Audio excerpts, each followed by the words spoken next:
ډیرو معزز او محترم مسلمانان، نن یو بهترینه وظیفه د مشکلاتو دپاره د جمعې د شپې د مشکلاتو دپاره وظیفه انشاءالله دا یو اسانه وظیفه هم ده، دا یو قبول کړی شوې وظیفه هم ده. قل هو الله احد او بیا ورپسې الله الصمد. دا په حضور پاک صلی الله علیه وسلم دا صورت نازل شوی دی کې د الله تعالی وحدانیت ذکر دی، دې کې د الله تعالی یوازېوالی ذکر دی چې الله تعالی په خپله فرمایي قل ای پیغمبر علیه السلام قل ووایه قل هو الله احد چې الله تعالی احد یو ذات دی، احد یو ذات دی. تمامه دنیا الله تعالی پیدا کړه په یو ذات پیدا کړه، یعنی فإک تنها ذات کې الله تعالی دومره طاقتور ذات دی چې ټوله دنیا پیدا کړه. او بیا الله الصمد نه دی، دې کې ډېر زیات طاقت پروت دی. الله تعالی څه فرمایي چې ته دې خلکو ته وایي چې الله تعالی څه شی دی؟ بې نیازه ذات دی.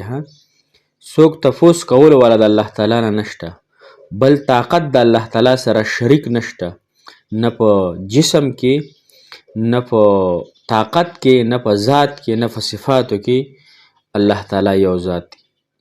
لم یلد ولم یولد، نه د چا نه پیدا دی، نه د څوک پیدا دی. محترمو، د قل هو الله احد او د الله الصمد د دې اسانه وظیفه راته ښیمه انشاءالله. اسانه ده، بهترینه ده. د خپلو حاجتونو دپاره، د خپلو مشکلاتو دپاره یې وکئ.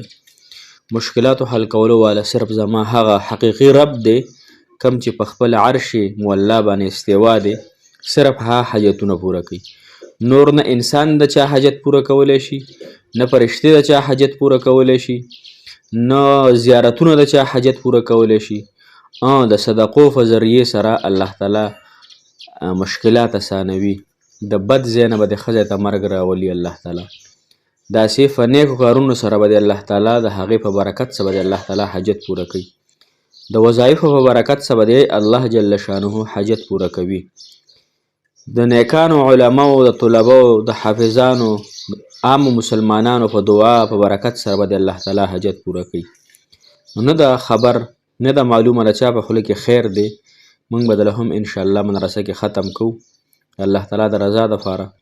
اوس که په دې وجه خلک د چا وظیفې نه ګوري، تاسو لکه زما وظایف نه اورئ چې د دغه وظایف هم ډېر وکړه. که پرون ماته یو زنانه ده یا نارینه ده کمنټ کړی و چې ما څومره په نیټ باندې وظایف دې وکړل، زما حاجت نه پوره کېږي. نو زمونږ په وظایفو باندې یقین شته، خو دا وظایف په برکت په پکې څوک چې الله تعالی باچي. نو تاسو نا امیدي مه کوئ. دغه کار کې به ستاسو خیر نه، دا کار به ستاسو قسمت کې نه. موږ خامخا یو څیز پسې چې ونښلو هغه بیا خامخا الله تعالی نه غواړو. السلام علیکم ورحمة الله وبرکاته. ډېرو معزز او محترم او قابل قدر مسلمانان ورونو خویندو، هغه مسافر کوم چې بهر وطنونو کې ژوند کوي، الله تعالی د ټولو مسافرو او د ټولو مسلمانانو خویندو ورونو تمام مشکلات ختم کړي کې الله تعالی مو ونازوه. دین په دنیا مو الله تعالی خوشحالۍ نصیب کړه، د آخرت او د دنیا د ټولو عذابونو تکلیفونو د الله تعالی موږ تاسو له امن راکړي، حفاظت ترې راکړي. محترمو، نن زمونږ وظیفه ډېره زیاته انتهایی اسانه وظیفه ده او معلومه وظیفه ده. معلومه وظیفه، ښکاره وظیفه ده. د سورة اخلاص وظیفه ده، د قل هو الله احد الله الصمد وظیفه ده، او د مشکلاتو د حل لپاره دا وظیفه ده. انشاءالله موږ به د ثواب په نیت باندې کوو. دنیوي چې څومره مشکلات دي دنیوي، هغه به الله تعالی دې سره انشاءالله پوره کوي. اخروي چې څومره مشکلات دي هغه به دې په طریقة الاعلی الله جل شانه پوره کوي. نو راځئ دا وظیفه راته ښیمه.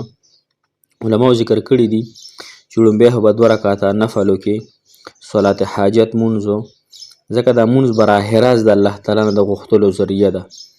مونځ افضل جهاد دی. مونځ یو داسې عبادت دی چې الله تعالی فرمایي چې د انسان ما سره په مونځ کې خبرې کوي. نو لومبی به 2 رکعته نفل مونځ وکړئ، صلات حاجت او هر وخت یې کوئ. خو مکروه ټایمونو کې مه کوئ. د مازدیګر مونځ نه پس نفل مه کوئ. وظیفه کولی شئ خو نفل نه شئ کولی. دغه رنګې د جمعې په شپه باندې وکړئ، د جمعې په ورځ باندې دا نفل وکړئ. 2 رکعته صلات حاجت مونځ کوم په دې حاضر وخت د خپلو مشکلاتو الله دې رانه قبول کړي. الله اکبر. بیا دې دغه رنګې 2 رکعته دې وکړو، د هغې نه پس په خپل ځای باندې کښېنې او قل هو الله احد دا به یو پیره ووایې، بیا به الله الصمد 100 کرته ووایې. یعنی صورت په صرف یو پیره ټول وي، الله الصمد به پکې 100 پیرې وي.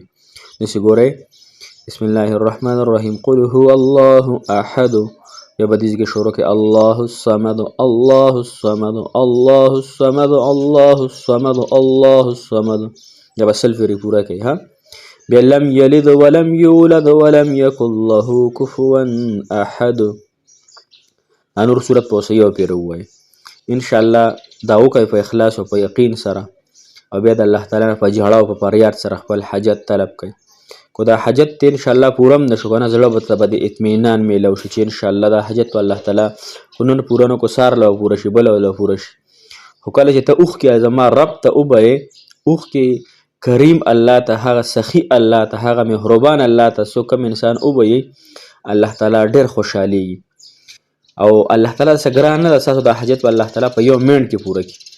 خو زموږ دا غوښتل الله تعالی ته محبوب دي، زموږ دا جړاګانې الله تعالی ته محبوبې دي. الله وایي چې ما ته ژاړي، انسان ما سره تعلق ما ته ژاړي، زه به له دا حاجت پوره کوم. خو دا ژړه، دا فریاد، دا غوښتل، الله وایي دا زما ډېر خوښ دي د خپل بنده چې دا ما ته ژاړي، ما نه غواړي، ما نه غواړي، زه نه ورکوم، ما نه بیا هم غواړي. مور بچي نه پیسې غواړي، مور نه ورکوي، مور نه ورکوي، مور نه ورکوي، اخره کې د مور په زړه کې رحم پیدا شي. دغه رنګ الله تعالی به هم اخره کې انشاءالله زمونږ حاجت ته وایي کن فیکون. دې مسلمان دپاره ای حاجت ته پوره شه، ای حاجت ته ما پوره کړه، ای بې نکاح زنانه نکاح مې دې وکړه، ای بې نکاح هلکه نکاح مې دې برابر کړه، ای توبه ویستونکیه توبه مې دې قبوله کړه، ای بیمار بیماری زندګۍ والا تېرونکیه ستا بیماري مې ختمه کړله. محترم الله تعالی مو تاسو ټنګئ یم، مونږ خو په ظاهري طور ځان سره صحیح مسلمان جوړ کړی، خو وړه نه خو زما او ستاسو الله خبر دی که نه، زما او ستا د کردار نه خو زما او ستاسو رب خبر دی چې دا انسان وظیفه هم کوي، د کردار څنګه دی. نور محترمو چې څنګه موږ ظاهري ځان جوړ کړی دی که نه، ځان هم نیک جوړ کړی، سړی مو دا نیک دی، ښځه مو ډېر نیک دی، چې باطني طور سره هم الله تعالی ته پته ولګي ځان نیک جوړ کړو، ځان کې تقوا پیدا کړو، ځان کې سخاوت پیدا کړو، ځان کې محبت پیدا کړو، ځان کې تواضع پیدا کړو، ځان کې اخلاق پیدا کړو، ځان کې محترمو د ګناهونو نه د بچ کېدو صلاحیت پیدا کړو، ځان کې د بل مسلمان سره د ښېګړه کولو صلاحیت پیدا کړو، ځان کې 15 وخته ځان مونځګزار جوړ کړو. محترمو دا ټول صلاحیتونه الله تعالی موږ کې ږدلي دي، لیکن موږ د نفس او د شیطان نه مجبوره یو، نو بلکې د شیطان خلاصه ناسه زړه کې تصور او هغه اچوي ګناه هغه دغه، لیکن نفس نه دی، نفس په مو تاسو ډېر زورور دی، نفس نه دی، نفس دا ګناه وکړه همې کړي نی نو خلاص خلاصې مې ته نه کړي. الله تعالی مو په دې ټولو خبرو د الله تعالی موږ تاسو له د عمله کولو توفیق راسي، چې الله مو حاجتونه پوره کړه. جزاک الله خیر.